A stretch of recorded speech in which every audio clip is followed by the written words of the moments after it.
الزام بہت سنگین نوعیت کے لگائے جا رہے ہیں ایک طرف سے، اور دوسری طرف سے ان کا جواب دیا جا رہا ہے، لیکن ان سب کا جو پرسپیکٹو ہے، جو بیک گراؤنڈ ہے، وہ ہم دو حقائق ذہن میں رکھنا ضروری ہیں۔ ایک تو ساری سیاسی پارٹیاں جو ہیں اس وقت وہ سیاسی کیمپین میں داخل ہو چکی ہیں، اور ظاہر ہے کہ ایٹ لیسٹ شہری علاقوں تک بہت خوفزدہ ہے کہ پی ٹی آئی ان کے ووٹس چرا لے جائے گا۔ تو یہ دونوں حقائق ہم سب کے سامنے ہیں۔ اب ایک پولیٹیکل موٹیویشن ہو سکتا ہے کہ نواز لیگ کا کوئی سیاسی مقصد ہو اس کیمپین چلانے کا۔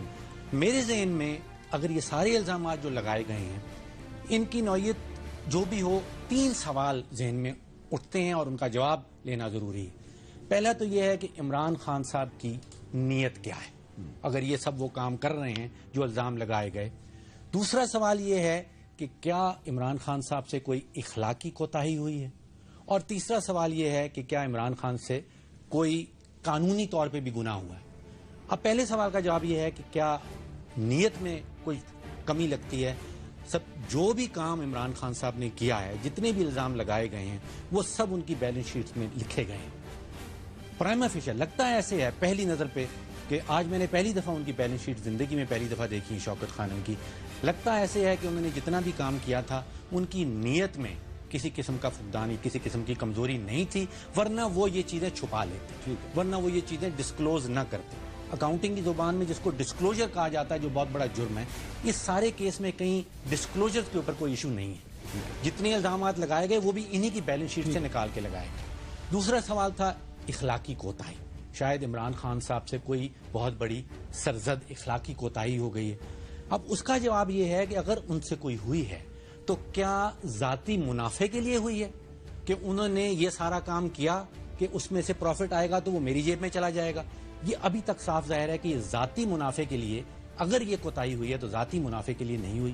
انہوں نے جو کام بھی کیا ہے وہ نیت یہ تھی کہ ادارے کی بھلائی ہو جائے، کہ شاید وہاں پیسہ لگایا جائے گا، اس میں منافع آئے گا اور وہ منافع واپس شوکت خانم میں جائے گا۔ یہ ساری چیزیں بیلنس شیٹ میں ڈاکیومنٹڈ ہیں۔ اب آ جاتے ہیں قانونی اینگل کے اوپر، کیا قانونی گناہ ہوا ہے؟ ابھی تک بہت انیشل سٹیجز ہیں۔ اگر یہ پیسہ پاکستان میں ریز کیا گیا ہے اور یہاں سے اس کے ڈالر کنورٹ کروا کے باہر بھیجے گئے ہیں تو پھر بڑے سٹرکٹ قسم کے قانون ہیں اسٹیٹ بینک کے۔ اگر تو $5 ملین سے زیادہ باہر بھیجا جائے انویسٹمنٹ پرپز کے لیے تو آپ کو اسٹیٹ بینک کی ایکسپلیسٹ اجازت چاہیے ہوتی ہے۔ اگر 5 ملین سے نیچے اگر ہو تو اسٹیٹ بینک کی اجازت چاہیے ہوتی ہے۔ اگر $5 ملین سے زیادہ ہے تو پھر ای سی سی کی اجازت چاہیے ہوتی ہے۔ اگر یہ پیسہ پاکستان میں ریز کیا گیا ہے اور پھر اس کے ڈالر خرید کے اور ملک سے باہر بھیجے گئے ہیں اور ان کے پاس اسٹیٹ بینک کی اجازت نہیں ہے یا ای سی کی اجازت نہیں ہے تو پھر یہ قانونی ایک بہت بڑی غلطی ہوگی۔ اچھا، اب یہ آخری بات جو میں اس کا جواب لے لوں، ڈاکٹر فیصل صاحب یہ بتائیں گے یہ جو آپ نے انویسٹمنٹ باہر کی ہے اس کی کتنی مالیت ہے اور کیا آپ نے اسٹیٹ بینک سے اجازت لی ہے؟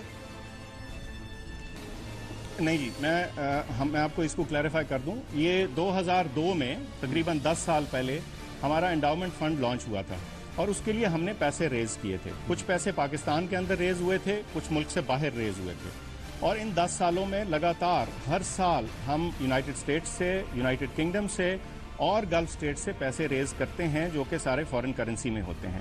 ہم نے پاکستان کے اندر جو پیسہ ریز ہوا ہے وہ پاکستان کے اندر ہی انویسٹڈ پڑا ہے، اور اس کے بارے میں بھی تھوڑی سی آپ کو انفارمیشن بتا دوں جو شاید ابھی آپ کے سامنے نہیں ہے۔ وہ یہ کہ تقریباً 50-50 ہے۔ تقریباً جو ہمارے پاس ڈپازٹس اور اکاؤنٹس پڑے ہیں ان میں آدھے جو ہیں وہ پاکستان کے اندر پڑے ہیں اور باقی آدھے جو ہیں جن کا یہ ذکر کر رہے ہیں جو باہر پڑے ہیں۔